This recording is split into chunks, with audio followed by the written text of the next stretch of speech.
মুসলমান ভাইরা আমার ভালো করে বুঝেন, আল্লাহর রাসূল যখন দয়াগুলি খাইতেছিলেন এমন তো অবস্থায় জিবরাইল এসেছে, হুজুর আল্লাহ তাআলা বলেন আপনি যদি চান এই মক্কা নগরীর পাশে তায়েফবাসীদেরকে আছাড় মেরে দুনিয়া ধ্বংস করে দিতে পারে। আল্লাহ রাসূল বলবেন তো ধ্বংস করে দাও। হঠাৎ মনে পড়েছেন সকাল সাবে ফজরের নামাজের পরে 14 দিগন্তরে যখন সূর্যের আলো ওঠে, ওই সূর্যের আলো ওঠার পরে নবীজি বলেন আমি কোন মানুষের কাছে কানে কানে গিয়ে বলবো আল্লাহু আশহাদু আল্লা ইলাহা ইল্লাল্লাহ। কোন মানুষের কাছে কানে কানে বলতে কালেমার দাওয়াত দিব।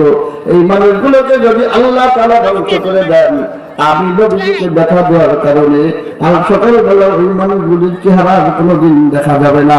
এই জন্য নবীজি তাদেরকে ধ্বংস করতে বলেন নাই। বলেন সুবহানাল্লাহ। কিন্তু দুঃখ আর পরিতাপের বিষয়, তায়েফবাসীরা নবীজিকে তেমন ভালো চিনে নাই, গুরুত্ব দেয় নাই, নবীজিকে সম্মান আর ইজ্জত তেমন করে নাই।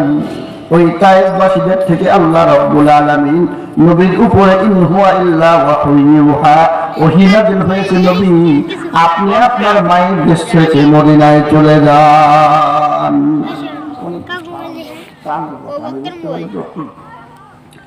আপনি আপনার মায়ের দেশ ছেড়ে মক্কা নগরী ছেড়ে মদিনায় চলে যান।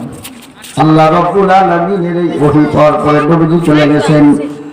সোনার মানুষেরা মদিনার মানুষগুলি নবীজিকে আপন ভেবে তার মধ্যে নবীজিকে আপন করে নিয়েছেন, নবীজিকে ভালোবেসেছেন, বিশ্বাস করেন।